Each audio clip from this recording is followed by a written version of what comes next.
आदिति मुने गर्भो सगस्तु धर्मविषेतुगुप्सा भावजो नहीं धारता चिन्मूर्ति मेरे विचिकित्सव सदृष्टि निश्चय जानना। 231 नंबर की गाथा है। निर्विचिकित्सा की बात करते हैं। अभी ऊपर हुआ सम्यक दृष्टि के 2 अंक की बात हुई, एक निशंकित और निकांक्षित। निशंकित माने अपने स्वभाव में स्वरूप में निशंक हो गए, सम्यक दृष्टि का चिन्ह है। और दूसरा है कि वो निकांक्षित हो जाता है। कांक्षा माने इच्छा, कांक्षा माने वांछा, और उसको कोई इच्छा नहीं होती मैंने ज्ञानी को श्रद्धा में किसी तरह का राग स्वीकार नहीं है, यह अर्थ उसका। श्रद्धा में चारित्र में राग होता है, तो उसको श्रद्धा में उस राग के प्रति अरुचि हो गई। किसी भी तरह का राग उसको नहीं चाहिए। कर्म के उदय के प्रति, वस्तु धर्म के प्रति उसको राग नहीं होता है श्रद्धा में। फिर यथार्थ श्रद्धा चार्य क्या होता है? अब ये निर्विचिकित्सा का अर्थ होता है, निर्विचिकित्सा यानी जुगुप्सा, जुगुप्सा यानी ग्लानि, और ग्लानि यानी द्वेष। तो पहले में उसमें निर्वांछक में ज्ञानी को राग नहीं होता और यहाँ पे द्वेष नहीं होता। और राग और द्वेष इन दोनों के अंदर 25 कषाय गर्भित है। तो ज्ञानी को राग और द्वेष नहीं होता है, मैंने 25 कषाय श्रद्धा में से चली गई, मैंने अरहंत भगवान के चारित्र में से चली गई। और ज्ञानी को श्रद्धा में राग द्वेष होते ही नहीं है, स्वीकार नहीं करते हैं, इतना गजब हो गया। तो अरहंत भगवान को जो अरहंत चतुष्टय प्राप्त हुआ, उन्हें राग द्वेष का संपूर्ण अभाव हुआ, तो ज्ञानी को यहाँ उसका अंकुर फूट गया। इसको कहते हैं सम्यक दृष्टि, अंकुर फूट गया उसको। सम्यक दर्शन में ये समझना चाहिए कि मोह के दोष से, एक दर्शन मोह और एक चारित्र मोह। दर्शन मोह में श्रद्धा की विपरीतता है, और चारित्र मोह में चारित्र की विपरीतता है, मैंने राग द्वेष का परिणाम है। अब ये क्या होता है? तो देखो एक दृष्टांत से समझ में आएगा। पहले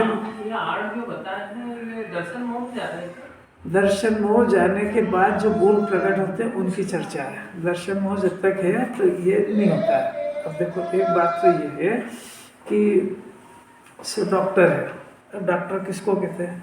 कि जो पेशेंट को देखता है। विद्यार्थी किसको कहते हैं? जो अध्ययन करता है।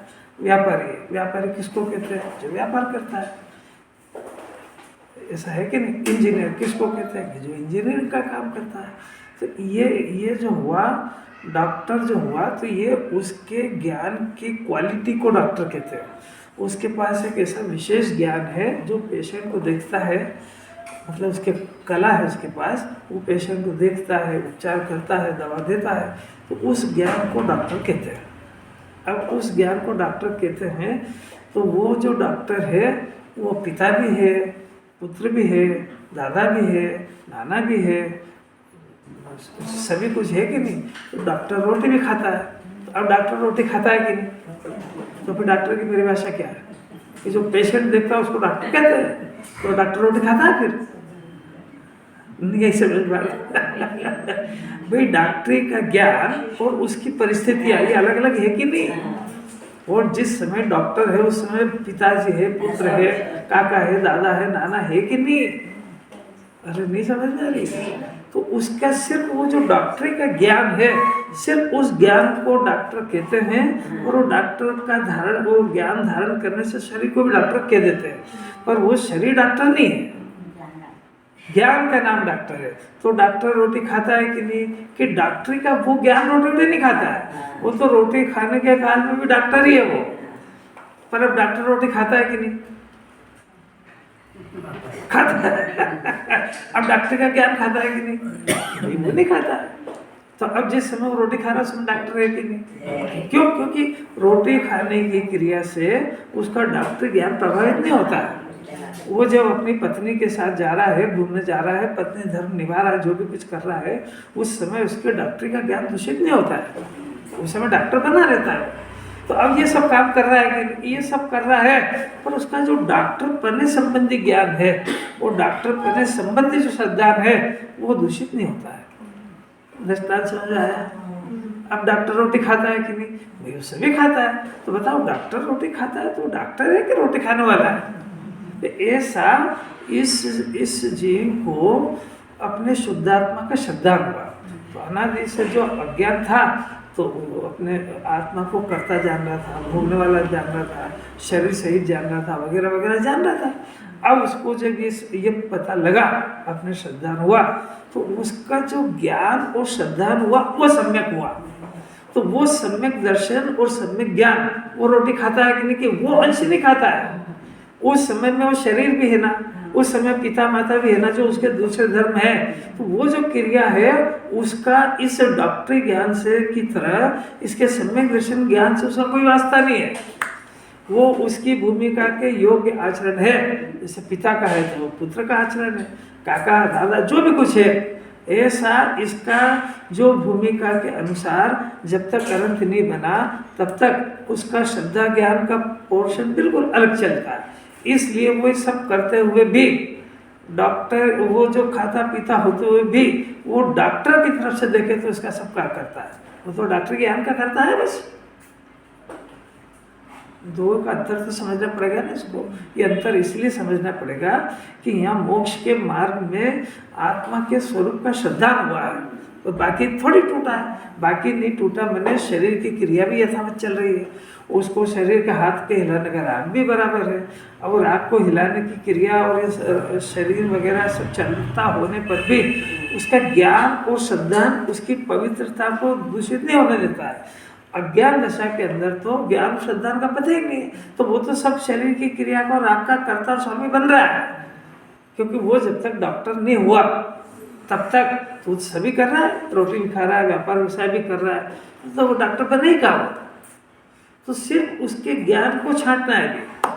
ऐसा मोक्ष मार्गी जीवों का जो ज्ञान और श्रद्धा है उसको जिनवाणी अलग बता रही है, और ये मोक्ष मार्ग में प्रविष्ट हो चुका है। अब ये जो बाकी जो दशा है इसकी, ये इसकी भूमिका के अनुसार होती है।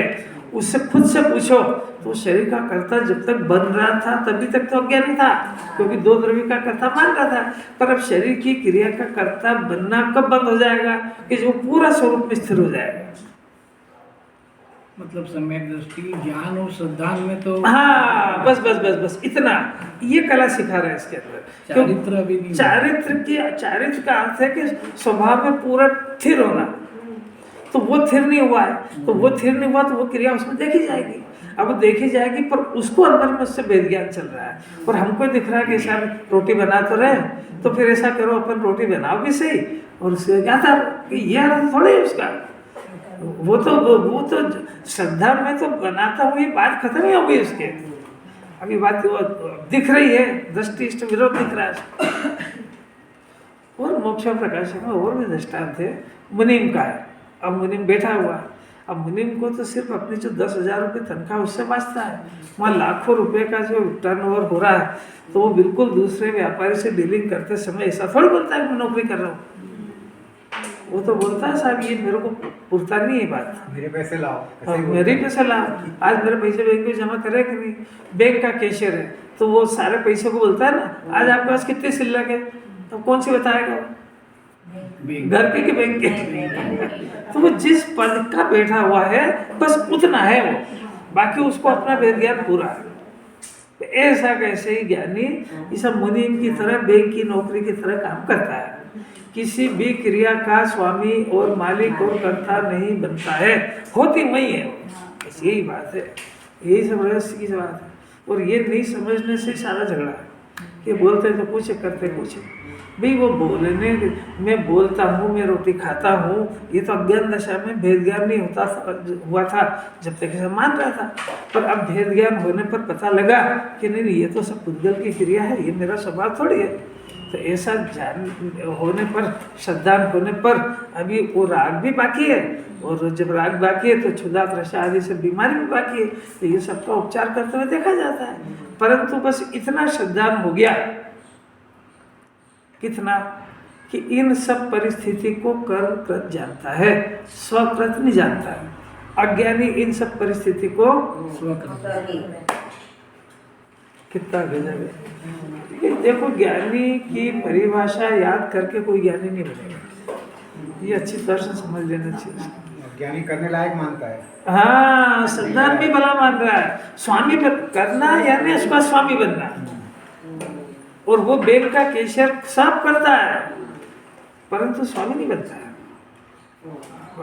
अज्ञानी भी जब तक वो नहीं होता है तब तक सब बनता है। अपने राज 28 मूल गुण पालते हैं, तो बोल 28 मूल गुण पालने का परिणाम वो व्यवहार है कि निश्चय के साथ व्यवहार है, राग है कि वितराग के राग है, फिर राग का स्वामी है कि नहीं, कि स्वामी नहीं है।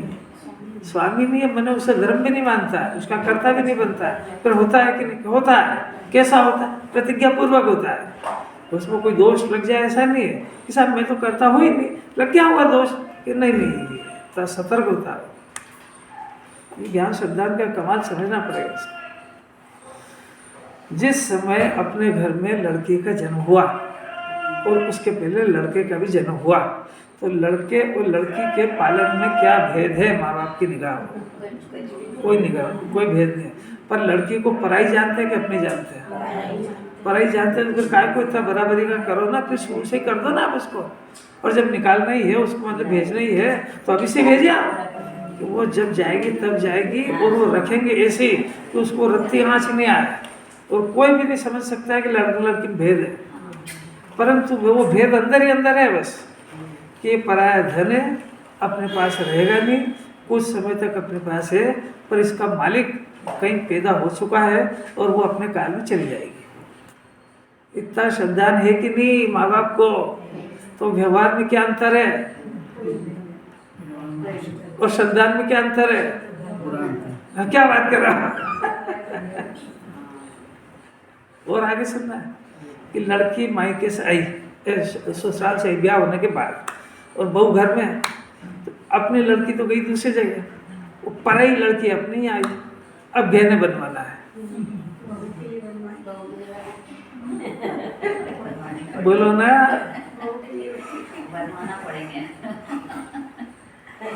मालकिन कौन है? कि भी अगर बनवाना है तो भले अपनी राजी खुशी से उसको 2, 4, 5 हज़ार 10 हज़ार की बना देंगे, पर 2 तोला 5 तोला सोना किसके लिए लाएंगे? क्यों? वो अपने घर की है। लड़की पराई हो गई। वो लड़की पराई है, तो यही तो गजब है। आप पराई हो गई तो बोलो आपने बुलाई का गजब है। पराई हो गई ना, तो पड़ोसी की लड़की को तो नहीं बुलाते वहाँ, उसको तो घर में खिलाते पिलाते नहीं हो, इसको क्यों खिलाई पिलाई? जब ये भी पराई है तो कि नहीं, उस पराई में इस पराई में अंतर है। ऐसा सब जिनवाणी का व्यवहार भी ऐसे ही है। व्यवहार इतना शुद्ध और पवित्र होता है कि मोक्ष मार्ग में रत्ती दोष नहीं लगता उसमें। यद्यपि वो आश्रय है, बंध है, पर है, व्यवहार है, वो जीव उसका कर्ता स्वामी नहीं है, परंतु उस लड़की की तरफ रखता है, परत्व लिए हुए। अगर श्रद्धा में उसको स्व जान ले तो लड़के वाले केस कर देंगे। अगर आपको उसकी कोई सर्जरी कराना है और उसके माता पिता की परमिशन के बगैर करा ली तो आप समस्या में आ जाओगे। क्यों? आपकी है कि पराई? अरे बोलते तो जाओ, जो पूछ रहे हो उसमें कि भाई ये जब मामला आएगा तो डिसीजन उनके लोग करेंगे, हम नहीं करेंगे, क्योंकि ये पराई भी है और अपनी भी। ये समझने का खेल है इसके अंदर। श्रद्धा और चारित्र का भेद जिनवाणी को समझे बगैर नहीं होगा। अब दूसरी बात कि अभी तक अपन ने ऐसा पढ़ा है कि सम्यक दृष्टि को 8 अंग होते हैं, क्यों 7 भय भी नहीं होते हैं, 8 अंग प्रकट भी होते हैं। अब ये सुनो जरा कि सम्यक दृष्टि को तो उत्पन्न होते हैं, पर ये मिथ्यात्व के काल में पैदा हो जाते हैं, तब सम्यक की सी लगती है इनके ऊपर। बात समझ में आ रही क्या? सम्यक मिथ्या दर्शन के काल में ये अपने बुद्धि पूर्वक जिनवाणी को पढ़ के अपने मानसिक ज्ञान के अंदर विकल्पात्मक अध्ययन में 7 भय रहित हो जाता है। खाली सील लगना बाकी है। मिथ्यात्व के काल में ये जिनवाणी के सब 8 अंगों का वर्णन पढ़ के इसको अंदर में निशंकितपना महसूस होने लगेगा, निर्वांछकपना यानी राग द्वेष, किसी भी गेय को देख करके रागी इच्छा करेगा, द्वेष करेगा, वो सब खत्म हो जाएगा। जब ये पक्का दृढ़ हो जाएगा तो उसके ऊपर जो सील लगेगी उस सील का नाम सम्यक दृष्टि है। तो सम्यक दृष्टि को 8 अंग नहीं होते हैं, 8 अंग तो अज्ञान में हो जाते हैं, सम्यक दृष्टि को तो सील लग जाते, प्रकट हो जाते हैं। सम्यक सम्मुख मिथ्या दृष्टि। हाँ, ये सम्यक सन्मुख है। तो सम्यक सन्मुख में उसको विकल्पात्मक अंदर में सारा दृढ़ हो जाता है। अब ये क्या सोचता है पढ़ाई, देखो साहब अभी हम तो मिथ्या दृष्टि हैं, तो अब हमको शंका भी होगी, भय भी होगा, साथ भय भी होंगे। अब जब सम्यक दर्शन हो जाएगा तो सब दूर हो जाएंगे कि तेरी पढ़ाई उल्टी है। 20 तो यही से सम्यक दृष्टि की निशंकता और मिथ्या दृष्टि की निशंकता में बहुत थोड़ा सा अंतर है बस। जैसे MBBS की पढ़ाई का फाइनल ईयर का स्टूडेंट, तो वो अब प्रैक्टिकल सीख रहा, पढ़ाई हो गई खत्म, वहाँ सब प्रैक्टिकल सिखाते हैं। तो वहाँ क्या करते हैं, 4-5 डॉक्टरों की टीम साथ में चलती है, सीनियर डॉक्टरों की। वो जो नए नए स्टूडेंट है वो उनके साथ साथ MI के अंदर बड़े डॉक्टर हॉस्पिटल में उसको चेक करना सिखाते हैं। तो चेक भी करता है और मेडिसिन भी लिखता है, वो सब करता है, वो सीनियर डॉक्टर साथ चलते हैं। अब वो जब लिखता है, वो चेक करता है, उसके बाद सीनियर डॉक्टर बताते हैं कि भाई इसमें ये गलती है, इसमें ये गलती है, और ये मेडिसिन इसकी जगह ये लिखाएगी। वो धीरे धीरे करते करते 4 से 8 महीने में परिपक्व हो जाता है, टीम चलती है साथ में। अब वो जब इतना परफेक्ट हो जाता है कि पेशेंट को भी सही देखता है और मेडिसिन भी सही लिखता है, तो डॉक्टर की टीम ओके कर देती है कि नहीं बिल्कुल अभी परफेक्ट चल रहा है। उसका आत्मविश्वास बढ़ता जाता है, क्योंकि अब कोई त्रुटि उन्होंने निकाली नहीं है, बस इसकी पक्वता पे इसको पूरा भरोसा आ जाता है। अब ये चलता चलता इसने एग्जाम दी, एग्जाम देने तक ये डॉक्टर है कि नहीं है। अब रिजल्ट आ गया, अब डॉक्टर है कि नहीं। तो इस डॉक्टरी के ज्ञान में और जो रिजल्ट आ गया उस डॉक्टरी ज्ञान में क्या अंतर है? तो क्यों साहब, तो फिर पहले ही लिखता था दवा कि पहले वो सर्टिफाइड नहीं था। अगर कोई पहले पेशेंट मर जाएगा तो ये भी मर जाएगा, पर वो जब सर्टिफाइड डॉक्टर बन गया तो फिर कोई केस नहीं होगा उसके ऊपर। बात समझ में आई? तो ऐसे ये मिथ्या दृष्टि, ये तत्व अभ्यास इसका इतना दृढ़ हो जाता है, कहीं भी हलता नहीं है बिल्कुल भी। सम्यक दृष्टि की तरह निशंक होता है, साथ भय रहित होता है, मृत्यु को चैलेंज करता है। अंदर जरा सा बच गया बस, वो सील लग जाएगी, आत्मा का अनुभव हो जाएगा। क्योंकि वो आत्मा का अनुभव होना जब भी हो, वो कर्माधीन थोड़ी बहुत बात है, थोड़ा पुरुषार्थ की कमी, परंतु इसके ज्ञान में, इसके सिद्धांत में और वो ज्ञानी के ज्ञान सिद्धांत में अंतर बिल्कुल भी नहीं रहा है, तब इसको यह प्रकट होगा। अगर जरा भी शल्य है तो ये अभी विकल्पात्मक ही डाउटफुल है। बात समझ में आ रही क्या? जो जिसको विकल्प में डाउट है वो निर्विकल्प कैसे होएगा? होमवर्क से अज्ञान दशा में भी हमारे में भी 8 गुण खाली प्रकट करना। आपको मरने का डर लगता है कि नहीं लगता है? यही तो प्रकट होंगे तो प्रकट होंगे कैसे? प्रकट होंगे कैसे? इसको सारी दुनिया को बात पता भी है, मैं आत्मा हूँ, मरता नहीं हूँ। तो जिनवाणी बता रही, अन्य मत में तो कहते हैं कि शरीर पंच तत्व में विलीन हो जाता है, आत्मा ब्रह्म में चला जाता है, मानते ही का अनादि अनंत। तो ये बात जिनवाणी से पता लगी, तो लगने पर अब इसको भरोसा आ जाए, जब तो भरोसा आने का चिन्ह के मरण से खलास हो जाए। तो मरने का डर तो बाकी थे, जिनवाणी पढ़ाई कोई काम की नहीं है, क्योंकि ऑन दी स्पॉट तो फेल हो गया। वह ऑन दी स्पॉट जब पेशेंट का ऑपरेशन करने का मौका आया तो कैचे हाथ में लेने में घबराता है, और वो कहता है वो सीनियर डॉक्टर को बुलाओ, इस तेरी पढ़ाई का हुआ क्या? तो फिर क्या करेगा? किराने की दुकान खोलेगा? कई ऐसे कि जब सर्जरी का मौका आता है, अब डेंटल सर्जन है, अब उसको पकड़ के निकालना है, अब मुंह के अंदर संसी डालना, निकालना उसको। अब वो क्या यार घबराहट हो रही मेरे को, तो मैं कैसे निकालूं? तब तू बैठा रहे, तेरे बस की बात नहीं, तू किराने दुकान चला। अब मुंह के अंदर कैसे तो इंजेक्शन लगाना, कैसे खींचना कि यार ये तो मेरे को डर लगता है, इसमें कोई पेशेंट मर गया तो फिर तो ऐसा कैसे ही जिनवानी भी निर्विकल्प होगा कि मैं इनके कहने से घर का शरीर का सब ध्यान छोड़ दूँ और आत्मा में लगूँ, उधर घर भी बिगड़ जाए और आत्मा का अनुभव भी नहीं हो, तो फिर क्या करेंगे? तो फिर तू बाहर ही रहे, अभी रोटी बना और काम करता रहे, तेरे बस की बात नहीं है। गाथा वो कैसे समझे? इतना तो समझा रहे। हमारे में ये गुण है, ऐसा लगे इसको। देखो इसको देखो जरा, निर्विकल्प निर्विचिकित्सा की बात सुनो। गाथा अर्थ कि जो चेती था सभी धर्मों वस्तु स्वभाव के प्रति जुगुप्सा ग्लानि नहीं करता, उसको निश्चय से निर्विचिकित्सा विचिकित्सा दोष रहित सम्यक दृष्टि जानना चाहिए। देखो टीका के अंदर परिभाषा वही है, क्योंकि सम्यक दृष्टि टंकोत्कीर्ण एक ज्ञायक भाव महत्ता के कारण सभी वस्तु धर्मों के प्रति जुगुप्सा यानी उसको उसका अभाव होने से निर्विचिकित्सा यानी जुगुप्सा रहित यानी ग्लानि रहित है, इसलिए उसे विचिकित्साकृत बंद नहीं किंतु निर्जयी है। अब देखो पहले वाली टीका के अंदर देखो, क्योंकि सम्यक दृष्टि टंकोत्कीर्ण एक ज्ञायक भाव महत्ता के कारण, तो ये लाइन तो बराबर है, क्योंकि ये ज्ञानी की परिभाषा है।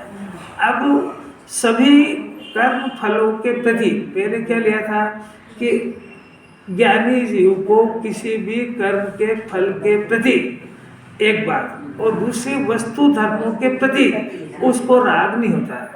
अब इधर क्या लिया कि द्वेष के अंदर क्या लिया उन्होंने कि सिर्फ वस्तु धर्मों के प्रति जुगुप्सा यानी द्वेष यानी ग्लानि का उसको अभाव है, या उसको कर्म का फल लिए ही नहीं कुंकुंदाचार, क्योंकि वो बहुत ऊंची बात करना चाहते हैं। 6 ढाला के अंदर तो उन्होंने कर्म का फल लिया कि किसी मुनिराज को उल्टी हो जाए तो सम्यक दृष्टि को जुगुप्सा नहीं होती, ग्लानि नहीं होती, उल्टी हाथ पे ही कर दी उन्होंने, उसको नहीं होती है मुनिराज को। क्यों? इसलिए नहीं होती है कि ज्ञानी उसको उद्गल का जानता है, वस्तु का धर्म जानता है, तो उसको कर्म का उदय नहीं जानता है। अब यही बात समझने की है। इसको पहले ऐसा पढ़ाया है कि प्राइमरी क्लास की पढ़ाई है। अभी आपको कोई प्रतिकूलता है तो सातावेदनी कर्म का उदय, आपको कोई अनुकूलता है तो सातावेदनी का कर्म का उदय। ये पहली क्लास की प्राइमरी पढ़ाई में आगम के अध्ययन में ऐसा पढ़ाया जाता है। अब आपसे पूछते हैं कि साता की परिभाषा आपको समझ में आ गई, तो उस समझ में आ गई तो आप ये बताओ कि गर्मी के दिनों में आपको कोट पहनने को दिया या शॉल ओढ़ने को दी, तो साता का उदय क्या साता का आपको कहाँ से पता लग गया? अच्छा, अब वो वही कोट और वही शाल जब आपको ठंड में मिली, तो वो कोट और शाल साता का उदय क्या साता का? बात समझ में आ रही है?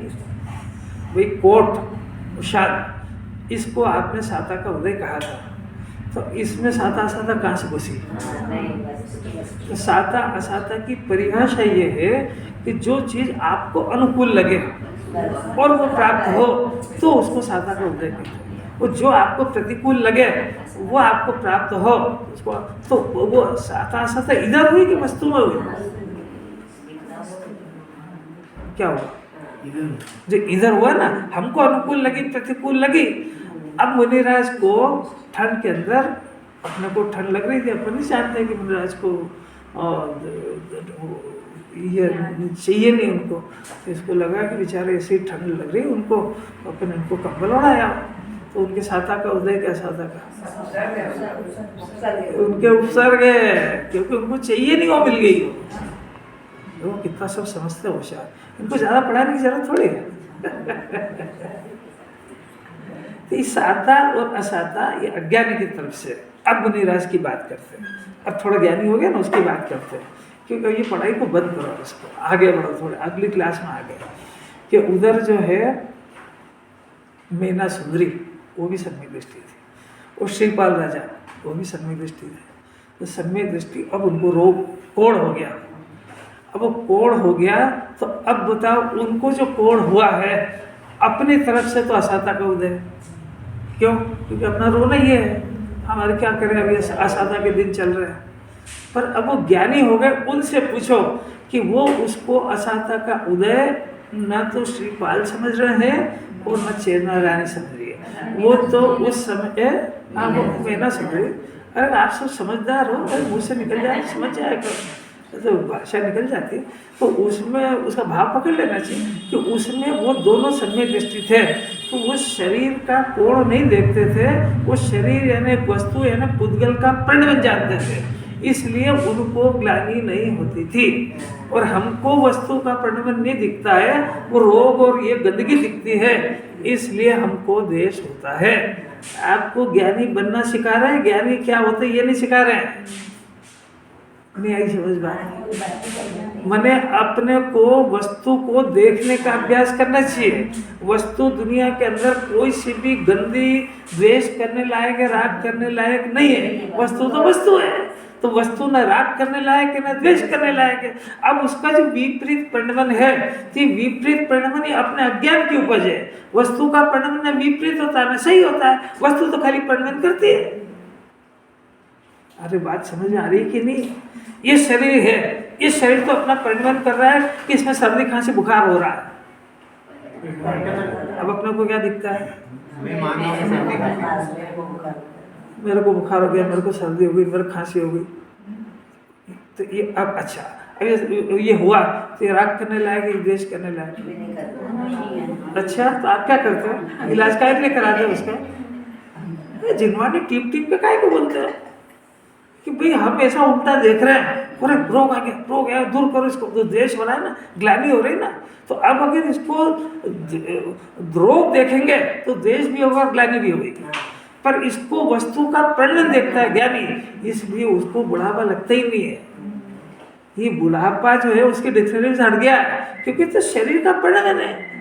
इसका दांत का खिलना, बाल का सफेद होना, झिरझिर होना, हाथ पांव का टूटना करना, ये असाता का उदय नहीं बल्कि वस्तु का परिणमन जानते हैं। और अपने को कैसा दिखता है? वस्तु का परिणमन दिखता है कि दुख दिखता है? तो ये कितनी भी जिनवाणी पढ़ ले, रोएगा असाता के उदय के नाम पे।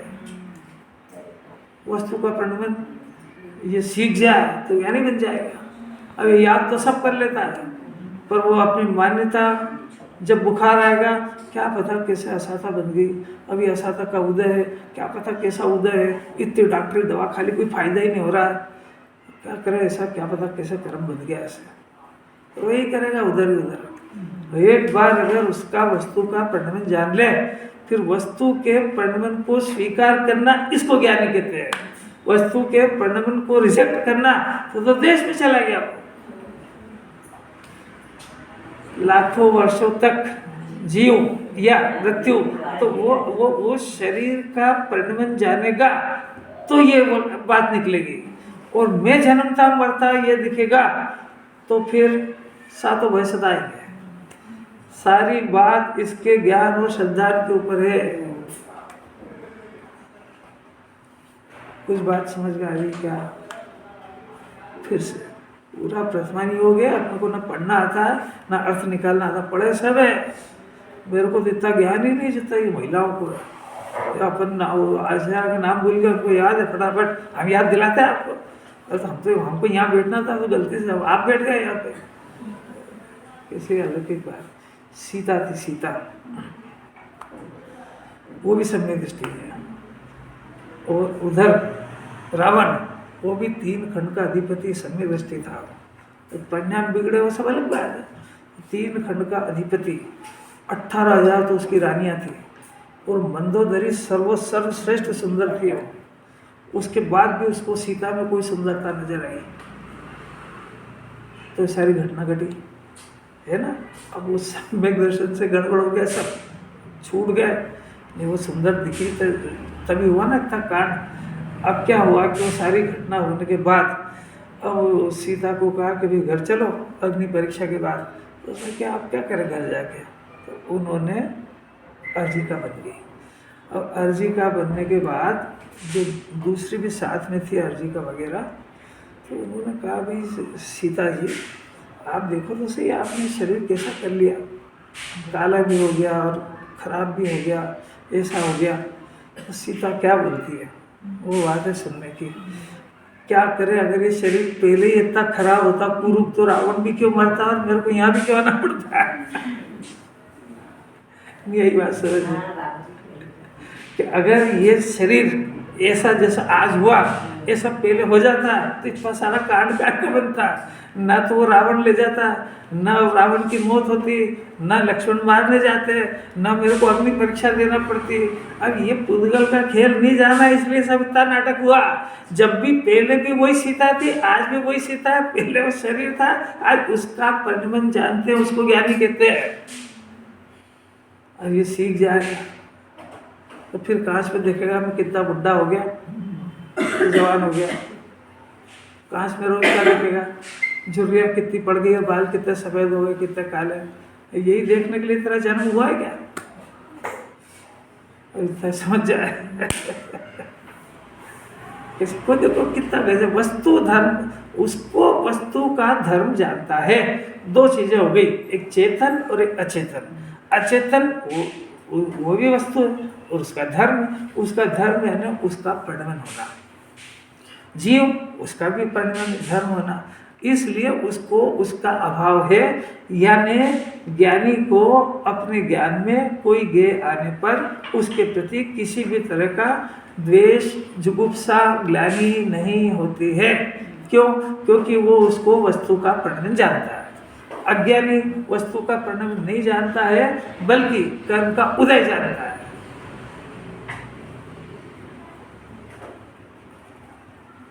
कुछ बात समझ में आ रही क्या? उसको जुगुप्सा नहीं, ग्लानि, इसलिए उसको विचिकित्साकृत बंद होते ही नहीं। यानी उसको श्रद्धान के अंदर मिथ्या दर्शन संबंधी और अनंतानुबंधी संबंधी बंधन नहीं होता है, इसका नाम निर्जरा है। बाकी जो बच गए थोड़े बहुत, तो उसको श्रद्धान का नहीं होने की वजह से उनका ज्यादा बंधन नहीं होता है, तो जिनवाणी मुक्ति कहती है, उसको बंधन होता ही नहीं है। जैसे कोई प्रकरण आ जाए निर्विचिकित्सा का भाव, ये परिणाम जो रागादि का परिणाम हो जाता है, उस रागादि के परिणाम को अस्थिरतावश उसके क्लेरिफिकेशन के लिए आप चिंता मत करो। जैसे छाबड़ा को पता था कि हम बेटे वो बहुत समझदार है, भावार्थ में बता रहे हैं। फिर से सुनो भावार्थ। सम्यक दृष्टि वस्तु के प्रति, धर्मों के प्रति, यानी देखो क्षुधा, तृषा, शीत, उष्ण, ये सब, तो इन सब भावों को वस्तु का धर्म कह दिया है। यानी कर्म के उदय में ये वस्तु का परिणमन है। जीव को क्षुधा, तृषा, ये उष्ण, गर्मी आदि नहीं लगती है। विष्ट, और फिर दो चीजें हो गई, क्षुधा, तृषा ये अपना, और ये विष्टा आदि दिख जाए उसको, तो जो अच्छी जगह वहाँ तो किसी को भी द्वेष होता ही नहीं है। पर जो ज्ञानी होते हैं उनको विष्टा आदि भी दिख जाए तो उसको ग्लानि नहीं होती है। क्यों नहीं होती है? क्योंकि तो वस्तु का परिणमन है। आप वस्तु से पूछो, आम लेकर के आए, तो आम लेकर के आए तो आम का रस, उसकी तो रुचि है। अब वो छिलका, गुठली और वो जो पटका, कचरा, छिलका और गुठली, उसको वो वस्तु ग्रहण करने योग्य कि छोड़ने योग्य? छोड़ने। तो आप लोग को उसकी रुचि नहीं है, पर वो जो पशु है उसको तो उसके लिए रुचिकर है। तो वस्तु कौन सी रुचिकर? वस्तु है, उसका परिणमन आपको पसंद नहीं है, वो वस्तु तो ग्लानि करने योग्य नहीं है, बल्कि वो ज्ञान का ज्ञेय है। इसमें ये लिखा भाव, ये लिखा आदि भाव के प्रति। हाँ, आदि भाव के प्रति, मतलब भाव मैं करूँगा, वस्तु थोड़ी बता रही है। यद्यपि उसके जुगुप्सा नामक कर प्रकृति का उदय आता है। अभी आपके प्रश्न का जवाब, चौथे गुण स्थान के बाद में भी पांचवा छठा जब तक है तब तक उसको जुगुप्सा नाम की कर्म प्रकृति का उदय आता है। नो जो है ना, नो कषाय, घास, प्रति, अरति, शोक, भय और जुगुप्सा। ये जुगुप्सा यानी ये नौ कर्म का उदय 8वें गुण स्थान में नष्ट होती है। नौ कर्म का भाव 8वें गुण स्थान में श्रेणी मानते जब होता है, तो तब तक तो रहेगी ना, तो तब तक रहेगी तो कर्म का उदय भी रहेगा। तो भी उसका वो स्वयं करता नहीं होता है। वो जो जुगुप्सा का भाव होता है ग्लानि का, वो अपने से भिन्न जानता है और उसका ज्ञाता रहता है। भाव तो ज्ञानी करता है। वस्तु का धर्म का करा दे। उसका कर्ता नहीं होता, इसलिए उसको जुगुप्सा कृत बंध नहीं होता है, परंतु प्रकृति रस देकर खिल जाती है। मैंने वो उसमें जुड़ता नहीं है। नहीं जुड़ना ही निर्जरा है। हाँ, नहीं जुड़ना, कर्म का उदय आया और नया कर्म का बंधन नहीं होना, इसका नाम निजरा है। मतलब कोई चीज देखी ग्लानि नहीं हुई। हाँ, तो उसका नाम निजरा हो गई। और अगर आपको अरे हटा हटा अपन भगवान से कहाँ आ गए, इनको अकल नहीं कहती, साफ सफाई क्यों नहीं रखते, ये जितनी बंद करिए वो बंद हो गई। भाई, इसको वो कर्म का उदय भी दिखता है। अच्छा, अभी अपने घर के अंदर कोई बीमार हो गया तो इसको सबसे पहले क्या दिखता है, क्या लापरवाही करी तुमने, नहीं आता समझ में। तो इसको उसकी जो वो परिस्थिति बदली, उसको स्वतंत्र जानता है कि उसकी लापरवाही जानता है कि कर्म का उदय, तो सब धो दिया ना इसने सब चिकमाटी को। न तो कर्म का उदय जान रहा है, न उस वस्तु का परिणाम जान रहा है, अपनी डेढ़ अकल लगा रहा है। तुमको रहने की अकल नहीं है, तुमको ऐसा करते हो वैसा करते हो। अरे भाई, एक बार जरा जिनवाणी के अनुसार ही देख लो, कोई बात समझ में आ रही है कि नहीं। 24 घंटे उल्टे करता है घर पे, फिर से देखो, है ना, अभी तो टाइम थोड़ा सा अमूर्त दृष्टि अंग हो गया, गजब हो गया।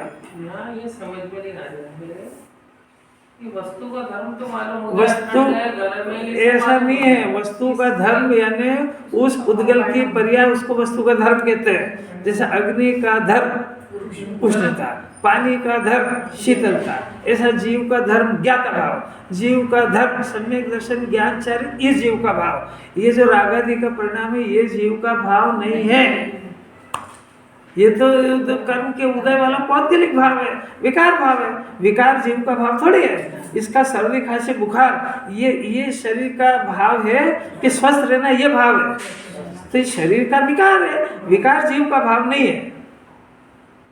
अरे देखो, ये समय दृष्टि का अंतरंग समझ रहा है बहुत। देखो फिर से दूसरे दृष्टांत से समझो। ये घड़ी ज्ञान में बनी, घड़ी का ज्ञान हुआ।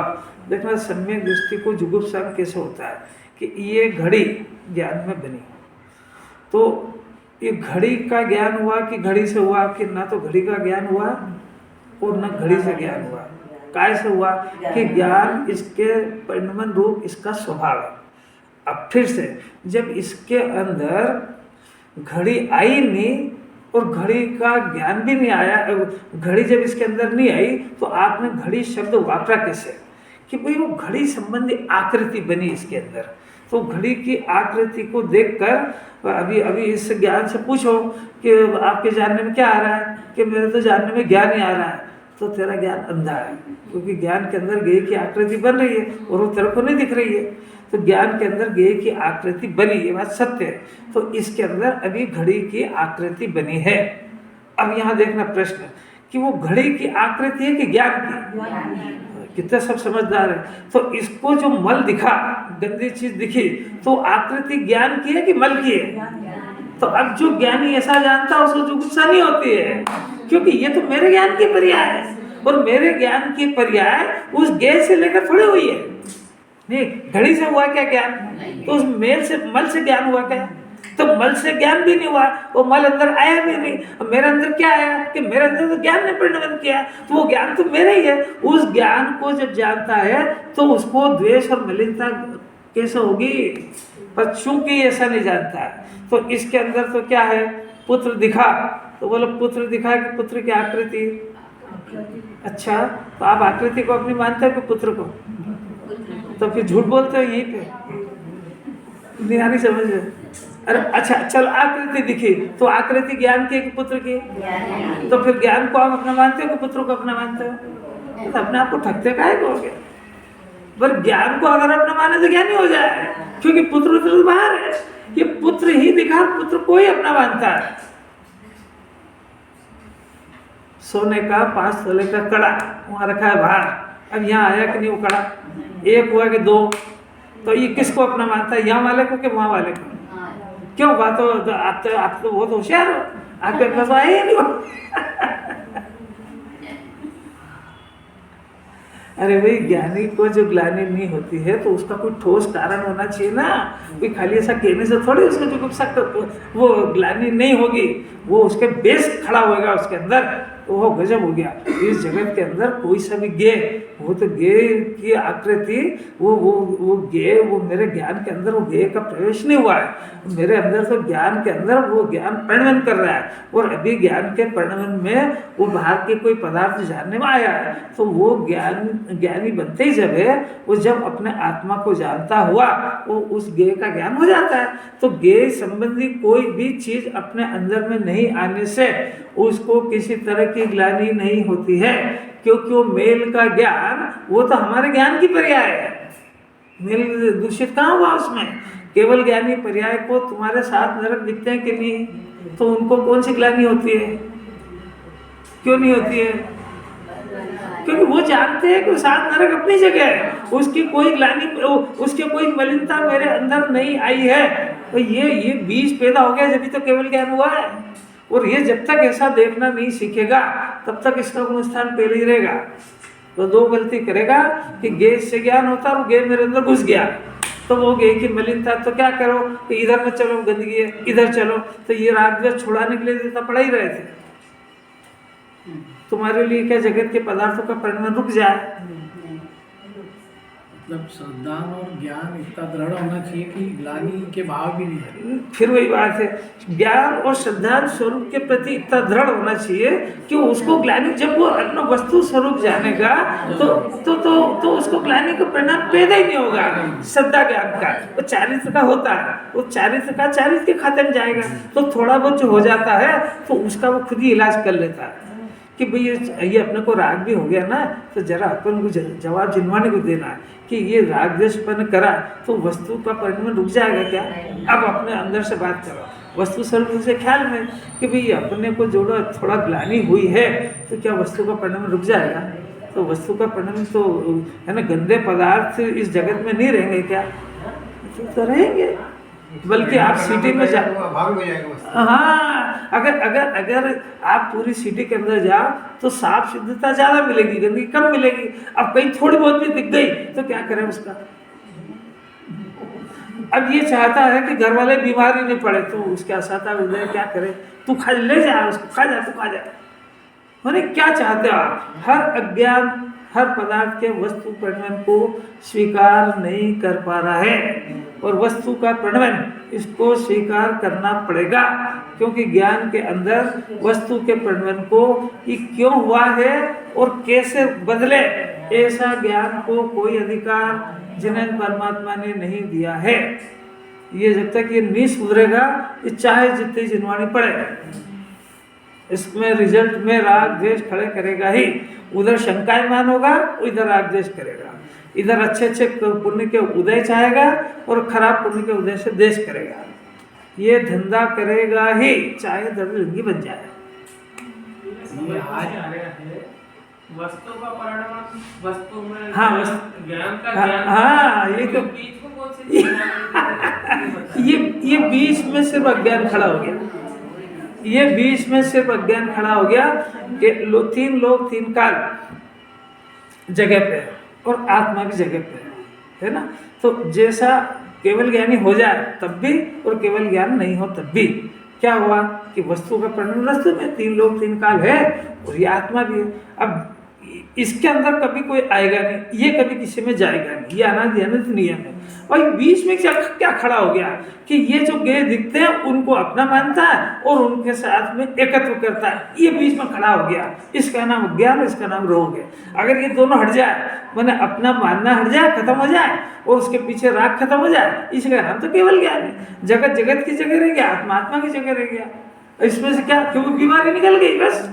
ना लोकालोक में कुछ करना है ना आत्मा में कुछ करना है। कितना बढ़िया ये सोचे बार बार कि भाई तुम जो चाहते हो वैसा कैसे होगा जगत के अंदर। तो जरा वस्तु स्वरूप के अनुसार सोचना विचारना तो शुरू करो। अपन चाहते हैं कि शरीर में ये रोग नहीं, वो तो शरीर का परिणाम रुक जाएगा क्या? शरीर का परिणाम पुद्गल का ढेर है, वो अपने आदेश में चलेगा क्या? ये बात समझ ली, उसका नाम चौथा गुण स्थान है। और फिर उसके बाद में जब ये चारित्र की भी कषाएं चली गई तो फिर वो उसका नाम अरहंत भगवान बन गए। और महावीर भगवान को आज के दिन दिव्य धनी खिरते खिरते बंद हो गई धनतेरस को। आज ये ना तेरस तो कल है ये, आज समझ लो। तो आखिर धन वो तेरस धन्य क्यों हो गई कि वो जो उनकी दिव्य धनी खिर रही थी वो दिव्य धनी खिरते खिरते बंद हो गई। तो अब ये कौन जाने कि बंद क्यों हुई है।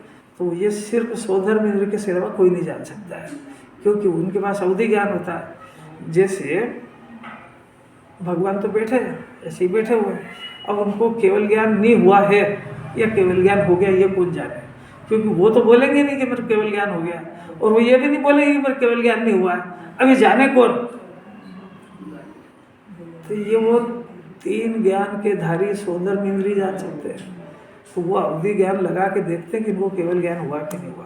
तो वही जान सकते हैं कि भगवान तो वितरागी, वो थोड़े बोलेंगे कि मैं सिद्ध बनने वाला हूँ। तो वो जो है दिव्य धनी खिरते खिरते बंद हो गई।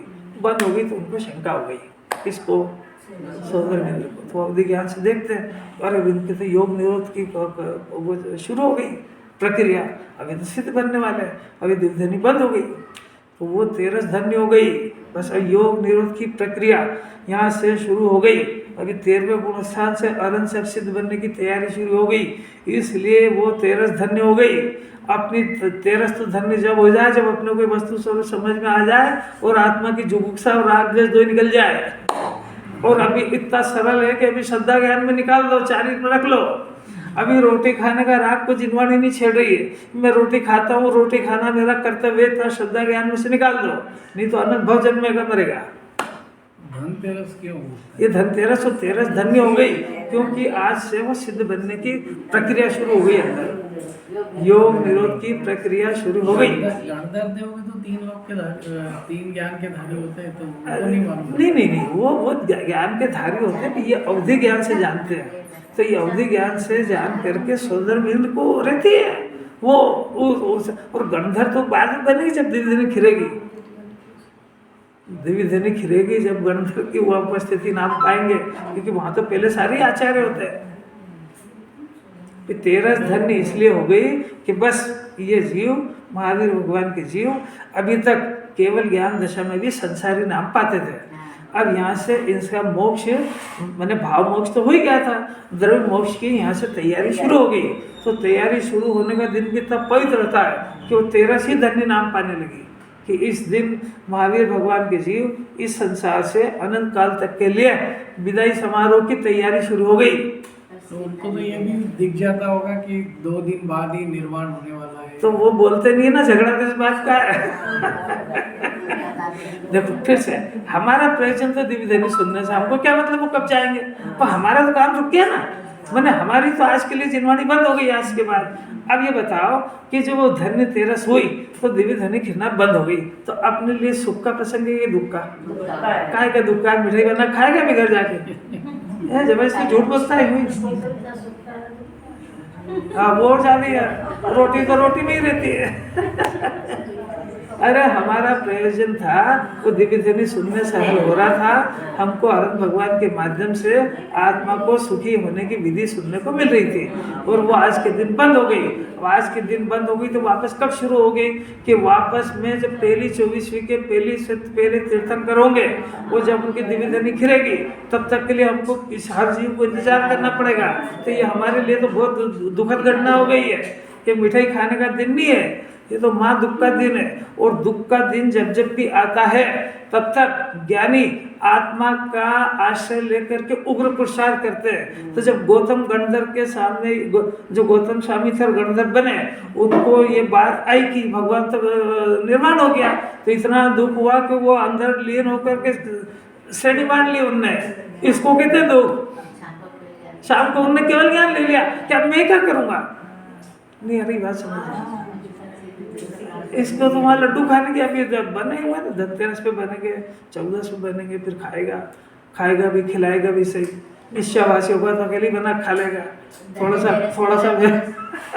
धनतेरस की जगह धनतेरस हो गई। वो अज्ञानियों के काम है, वो तो अन्यमतियों की कथा है। कोई वो वेद लोग जो है वो धन्वंतरी की पूजा करते हैं, कोई धन की करते हैं। तो एक ग्रहित मिथ्यात्व, ये अखबार पढ़ना मैंने ग्रहित मिथ्यात्व के न्यूज़ पढ़ना ऐसा है, उसमें सारे यही फैलाएंगे। आज बर्तन खरीद लो। प्रश्न है कि अनंत काल तक महावीर स्वामी भगवान सिद्ध बन गए,